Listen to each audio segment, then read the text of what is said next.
गरिमा का जन्म राजस्थान के एक छोटे से शहर में हुआ था। वो अपने माता पिता की सबसे छोटी संतान थी।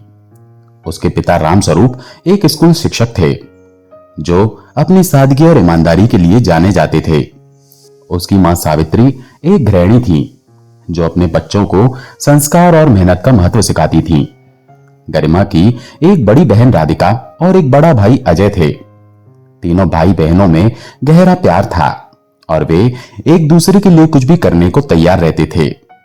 जब गरिमा केवल 8 साल की थी तब एक दुखद हादसे में उसके माता पिता का देहांत हो गया।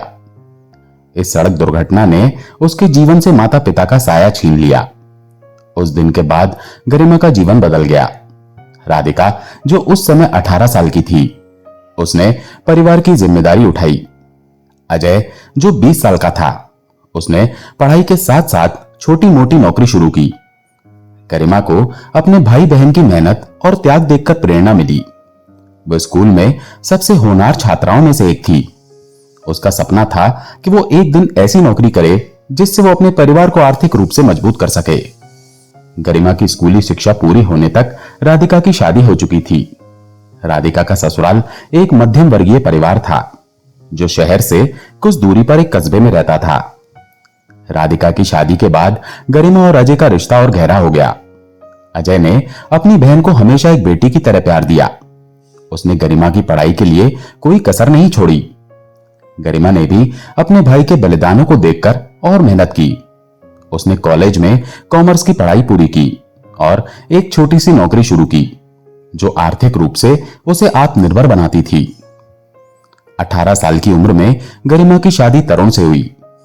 तरुण एक प्रतिष्ठित परिवार से था जिसे समाज में ब्रांडेड परिवार कहा जाता था। उनके परिवार में बड़े बड़े नाम थे। एक भाई बड़े अस्पताल में डॉक्टर था, एक रिश्तेदार का बड़ा बिजनेस था और परिवार का सामाजिक रुतबा बहुत ऊंचा था। गरिमा के लिए यह शादी एक सपने जैसी थी। उसे लगा कि वो एक ऐसे परिवार में जा रही है जहां उसे प्यार, सम्मान और सुरक्षा मिलेगी। लेकिन जल्द ही उसे सच्चाई का पता चल गया। शादी के पहले साल में ही गरिमा को एहसास हुआ कि यह परिवार बाहर से जितना चमकदार दिखता था, अंदर से उतना ही खोखला था। तरुण का स्वभाव अप्रत्याशित था। वो कभी गरिमा के साथ बहुत प्यार से पेश आता तो कभी छोटी छोटी बातों पर उसका अपमान करता। गरिमा ने शुरू में सोचा कि शायद समय के साथ सब ठीक हो जाएगा। उसने अपने ससुराल में खुद को ढालने की पूरी कोशिश की।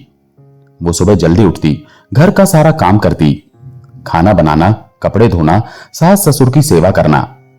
इसके बाद वो अपनी नौकरी के लिए निकलती। तरुण का परिवार गरिमा को कभी भी पूरी तरह स्वीकार नहीं कर पाया। सास शांति देवी अक्सर उसे ताने मारती, तुम्हारे मायके में तो कुछ था ही नहीं, हमारे बेटे के लिए तुम कैसे फिट हो। ससुर हरि प्रसाद जो बाहर एक सम्मानित व्यक्ति माने जाते थे, घर में चुप रहते थे। वे कभी गरिमा का पक्ष नहीं लेते थे। परिवार के अन्य सदस्य जैसे तरुण का बड़ा भाई डॉक्टर रमेश और उसकी पत्नी कविता भी गरिमा को नीचा दिखाने में कोई कसर नहीं छोड़ते थे। शादी के कुछ सालों बाद गरिमा को पहला बच्चा हुआ, राहुल। राहुल के जन्म ने गरिमा के जीवन में नई उम्मीद जगाई। वो अपने बेटे के लिए हर मुश्किल सहने को तैयार थी। कुछ साल बाद उसकी बेटी रिया पैदा हुई। 2 बच्चों की मां बनने के बाद गरिमा की जिम्मेदारियां और बढ़ गई थी। वो सुबह बच्चों को स्कूल के लिए तैयार करती, घर का काम निपटाती और फिर अपनी नौकरी के लिए निकलती। तरुण का व्यवहार समय के साथ और बिगड़ता गया। वो गरिमा को छोटी छोटी बातों पर ताने मारता। कभी वो कहता, तुम बच्चों को ठीक से नहीं संभालती, तो कभी तुम्हारी नौकरी की वजह से तुम घर का ध्यान नहीं रख पाती। गरिमा हर बार चुप रहती। वो नहीं चाहती थी कि उसके बच्चे अपने माता पिता के बीच के तनाव को देखें। लेकिन बच्चे, खासकर राहुल जो सबसे बड़ा था, धीरे धीरे अपने पिता का व्यवहार समझने लगा था। एक दिन गरिमा और तरुण बाजार गए थे। ससुराल वालों ने फोन करके कहा कि कुछ समोसे और मिठाइयां ले आना। गरिमा ने जल्दीबाजी में सामान लिया, लेकिन गलती से एक मिठाई का पैकेट दुकान पर ही छूट गया। जब वो तरुण के साथ स्कूटर पर बैठी तो उसने बताया कि एक पैकेट रह गया है। तरुण को गुस्सा आ गया। उसने सारी मिठाइयां और समोसे सड़क पर फेंक दिए और गरिमा को भला बुरा कहना शुरू कर दिया। तुम्हें इतना भी ध्यान नहीं रखना आता, तुमसे कुछ हो ही नहीं सकता। उसने ऐसे शब्दों का इस्तेमाल किया जो न केवल अपमानजनक थे बल्कि गरिमा की आत्मा को चोट पहुंचाने वाले थे। गरिमा सड़क पर बैठ गई और माफी मांगने लगी। आसपास के लोग देख रहे थे लेकिन तरुण को कोई फर्क नहीं पड़ा। वो गरिमा को वहीं छोड़कर चला गया। गरिमा ने अपने आंसुओं को छुपाया और चुपचाप घर लौट आई। ये घटना उसके लिए एक सामान्य दिनचर्या थी, लेकिन इसने उसके मन में गहरा घाव छोड़ दिया। गरिमा ने अपने भाई अजय और भाभी मीना को भी अपनी स्थिति के बारे में बताया। अजय ने कई बार कहा, गरिमा तू पढ़ी लिखी है, नौकरी करती है, इस अपमान को क्यों सह रही है? अपने बच्चों को लेकर मेरे पास आ जा। लेकिन गरिमा को लगता था कि वो अपने बच्चों के लिए एक स्थिर परिवार बनाए रख सकती है। वो नहीं चाहती थी कि उसके बच्चे बिना पिता के बड़े हों। बड़ी बहन राधिका जो अपने ससुराल में खुश थी, वो भी गरिमा से मिलने आती थी, लेकिन वो कभी गरिमा के ससुराल में नहीं रुकती थी। वो हमेशा बाहर किसी मिठाई की दुकान या मॉल में मिलती, क्योंकि एक बार रक्षाबंधन के मौके पर राधिका को गरिमा के ससुराल वालों ने साफ मना कर दिया कि वो उनके घर ना आए। राधिका ने इसे समझदारी से लिया और कभी घर नहीं गई। वो नहीं चाहती थी कि उसका भी अपमान हो। एक दिन जब गरिमा बाजार से लौट रही थी, स्कूटर का बैलेंस बिगड़ने के कारण वो गिर गई। तरुण ने उसे उठाने के बजाय फिर से अपमानित किया और अकेले घर चला गया। गरिमा अपने आंसुओं को छिपाते हुए सड़क पर खड़ी थी। तभी दो बुजुर्ग महिलाएं उसके पास आईं। उन्होंने पूछा, बेटा ये कौन था? तुम गिर गई और वो ऐसे चला गया। गरिमा ने जवाब दिया, कोई बात नहीं, मेरे पति हैं, कभी कभी गुस्सा हो जाते हैं, मेरी ही गलती थी। लेकिन उन महिलाओं ने उसे समझाया, बेटा ये पुराने जमाने की बात नहीं कि पति की हर गलती पर पर्दा डाल दो। तुम्हें अपने लिए खड़ा होना होगा।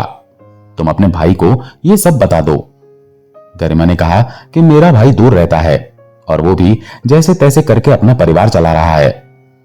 तो उन्होंने कहा, बिटिया फिर तो एक भाई है जो सबके लिए खड़ा होता है, बाबा श्याम, तू उनसे अपनी बात कह दे। गरिमा खाटू श्याम बाबा के बारे में कुछ नहीं जानती थी।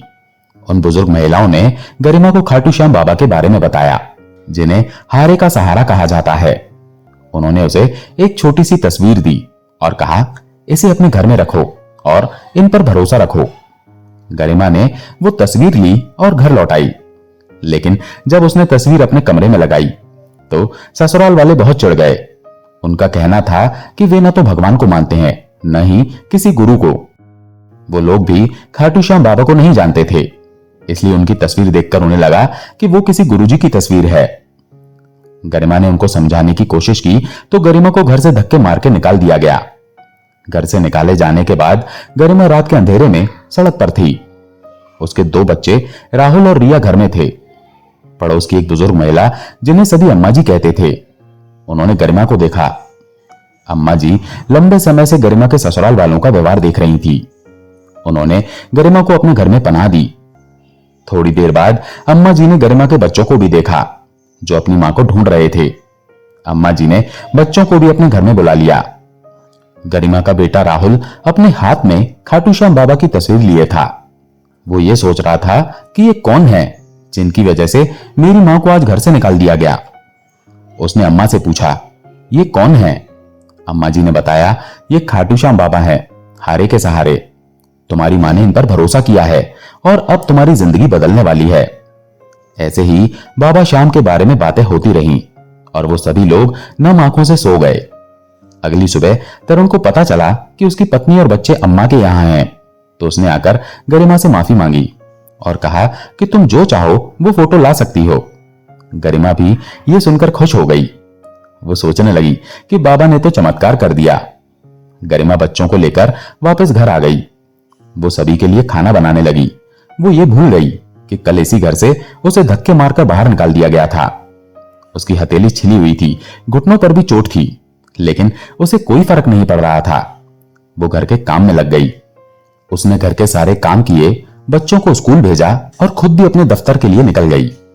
शाम को दफ्तर में गरिमा के पास तरुण का फोन आया कि जल्दी घर आओ, तुमसे एक जरूरी बात करनी है।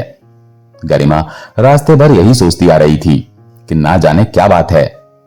घर आई तो पता चला कि गरिमा के भाई ने एक सेकेंड हैंड गाड़ी खरीदी थी। वो इस खुशखबरी को गरिमा को देने के लिए किसी अच्छे मौके के इंतजार में था। उसने सोचा था कि किसी अच्छे से उपहार के साथ वो अपनी बहन को यह बात बताएगा। गरिमा के ससुराल वालों को पता चला कि अजय ने गाड़ी खरीदी है, तो उन्होंने गरिमा से कहा कि वो अपने भाई से उनके लिए भी एक गाड़ी मंगवाए। गरिमा ने जवाब दिया कि उसे नहीं पता था कि अजय ने गाड़ी ली है और वो अपने परिवार का खर्चा चलाने में व्यस्त है, लेकिन ससुराल वालों ने उसे 2 महीने का समय दिया जिसमें उसे अरेंजमेंट करने को कहा। गरिमा ने अपने भाई अजय को फोन किया और सारी बात बताई। अजय ने जब यह सुना तो उसने अपनी गाड़ी गरिमा के ससुराल के बाहर छोड़ दी और कहा, मेरी बहन से बढ़कर कुछ नहीं है, तुम लोग इसे रख लो। अजय, जो हमेशा अपनी बहन का सहारा था, तुरंत उसकी मदद के लिए आया। उसने कहा, दीदी तुम मेरे लिए सबसे कीमती हो, ये गाड़ी रखो और अगर कभी कोई जरूरत हो मैं हमेशा तुम्हारे साथ हूं। ये एक मजबूत जवाब था जो दर्शाता था कि अजय अपनी बहन के सम्मान के लिए कुछ भी कर सकता था। समय बीतता गया। कुछ समय बाद गरिमा प्रेग्नेंट हुई। गरिमा ने अपनी नौकरी छोड़ दी। बाबा श्याम के आशीर्वाद से उनके जीवन में एक और प्यारा सा बच्चा आया जिसका नाम रोहन रखा गया। गरिमा को लगा था कि अब शायद सब ठीक हो जाए। परिवार में 3 बच्चे हैं, सब अच्छा चल रहा है, लेकिन कुछ नहीं बदला। गरिमा ने दोबारा नौकरी ज्वाइन कर ली थी। वो सुबह घर का काम करती, बच्चों को स्कूल भेजती और फिर अपने ऑफिस के लिए निकलती। उसका ऑफिस घर से ज्यादा दूर नहीं था, जिसके कारण वो दोपहर में घर लौटकर बच्चों के लिए खाना बना लेती थी। आप सोच रहे होंगे कि बाबा श्याम ने क्या किया उसके लिए। 1 साल बीत गया, बाबा श्याम घर में आ चुके थे। चमत्कार होना चाहिए, लेकिन अभी तक कोई चमत्कार नहीं हुआ, लेकिन अब होगा। गरिमा ने एक प्रतियोगी परीक्षा की तैयारी शुरू कर दी थी। उसने रात रात भर जागकर पढ़ाई की, अपने बच्चों की जिम्मेदारी संभाली और बाबा श्याम पर विश्वास रखा। 1 साल बाद उसका सिलेक्शन हो गया। उसे एक प्रतिष्ठित सरकारी नौकरी मिली, जिसके साथ एक बड़ा सा घर भी मिला। यह उसके लिए किसी चमत्कार से कम नहीं था। आज गरिमा अपने 3 बच्चों के साथ एक सम्मानजनक और आत्मनिर्भर जीवन जी रही है। उसका ससुराल जो कभी उसे अपमानित करता था, अब उसके घर के बाहर आकर माफी मांगता है। लेकिन गरिमा ने फैसला किया कि वो अब अपने अतीत को पीछे छोड़ देगी।